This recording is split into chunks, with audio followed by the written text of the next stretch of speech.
Before we apply the anchor and slide, we must identify the battlefield.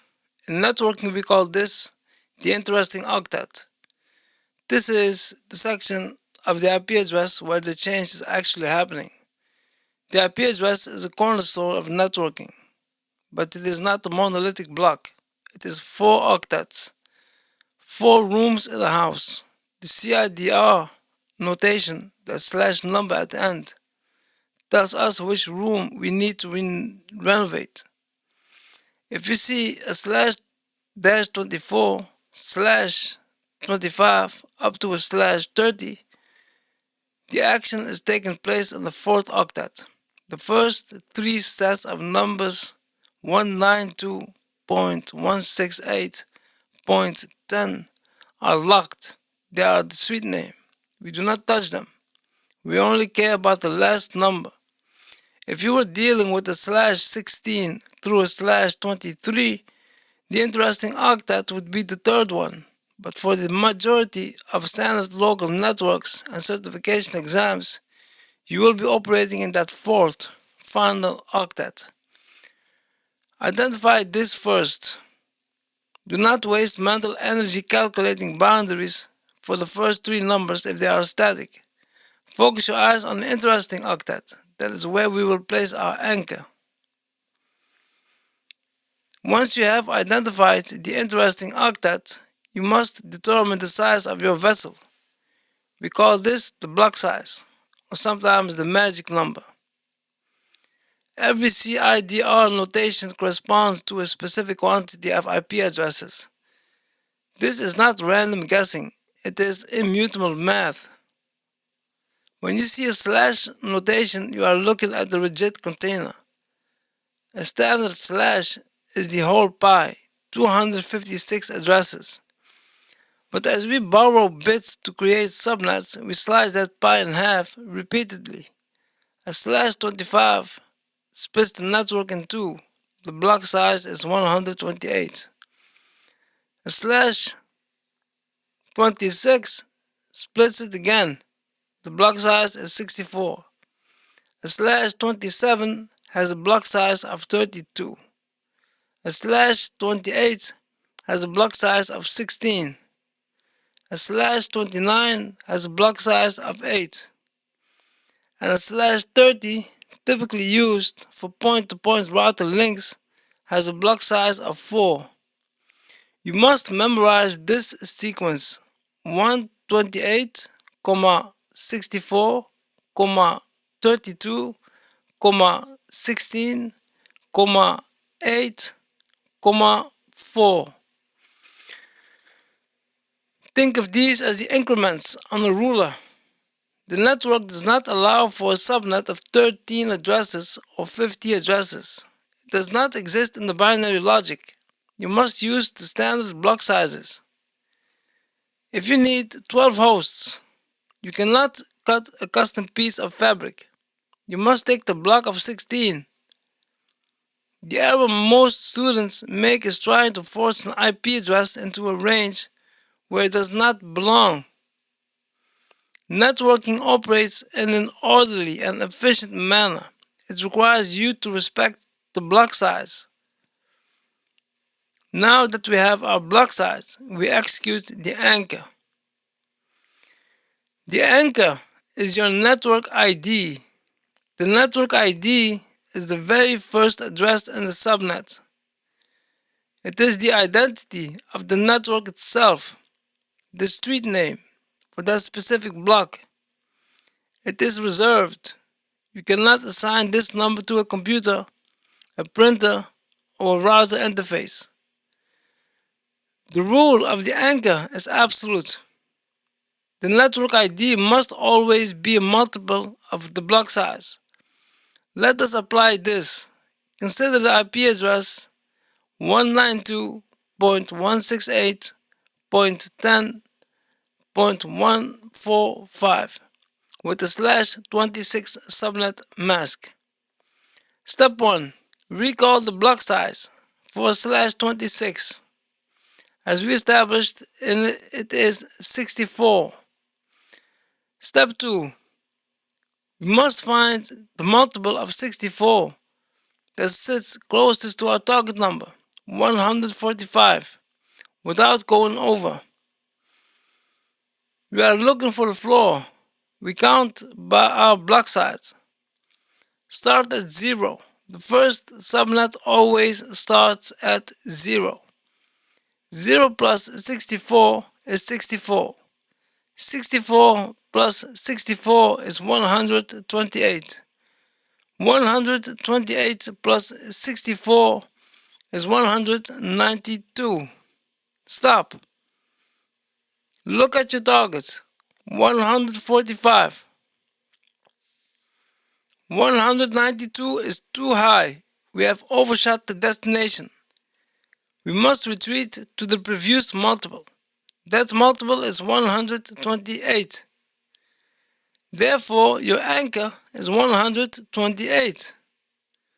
The network ID for this specific address is 192.168.10.128. It cannot be 129.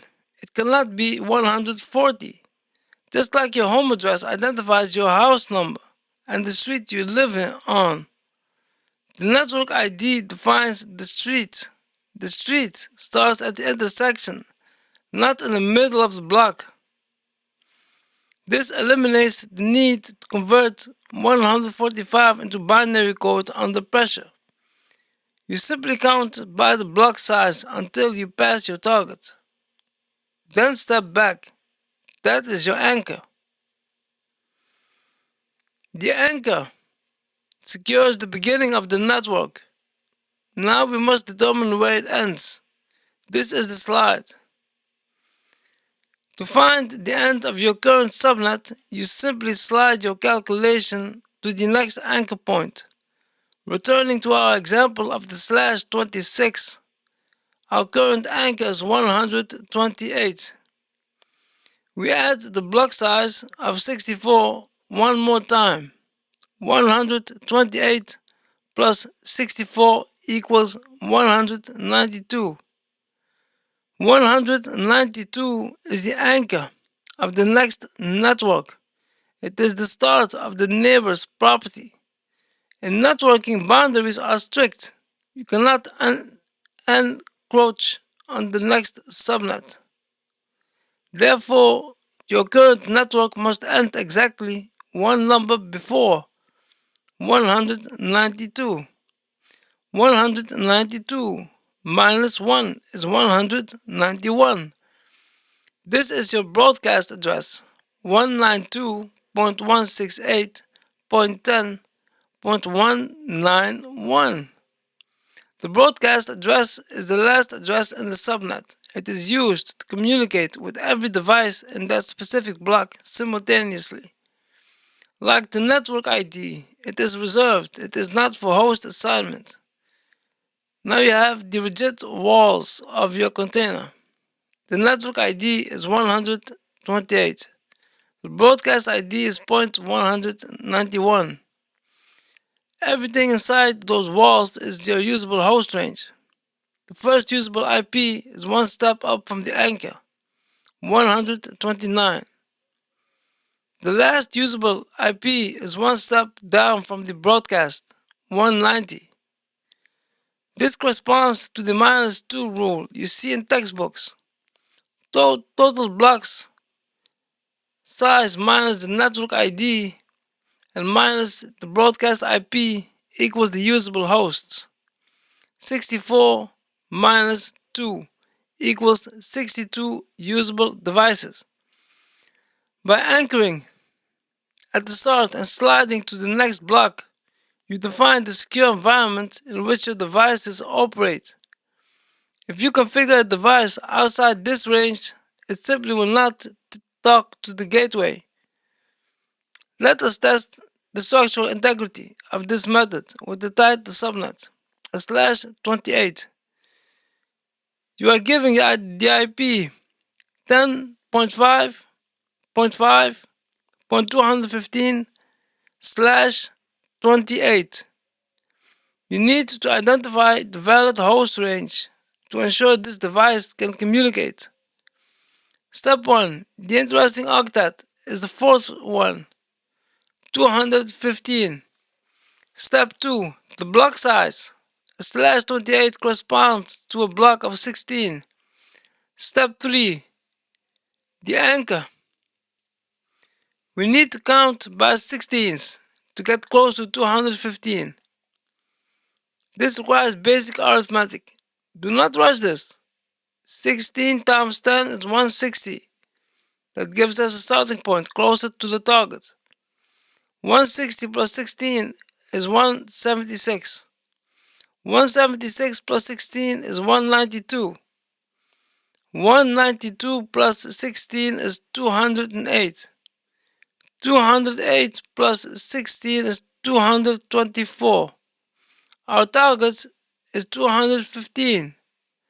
215 sits between 208 and 224.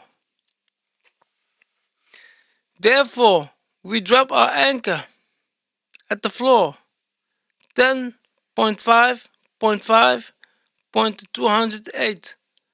This is the network ID. Step 4. The slide.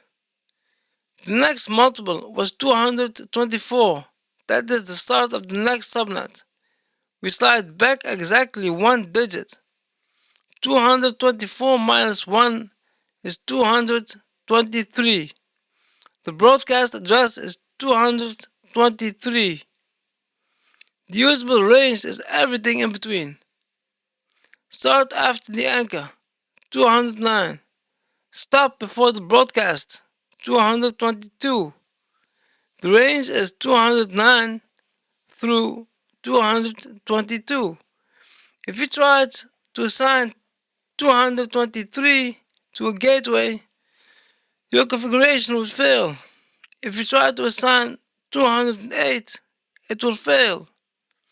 The device recognizes these boundaries even if you do not. Conclusion. Subnetting is not about guessing. It's about identifying the grid that underlies the network. Remember the sequence. Determine your block size from the CIDR. Anchor yourself on the nearest multiple below your IP. Slide to the next multiple to find your limit. If you respect the boundaries of the block size, the binary will align itself. The network will function in an orderly and efficient manner. Master the anchor and slide. Your certification and the stability of your network depends on it. For more technical breakdowns of core networking protocols, subscribe to the channel.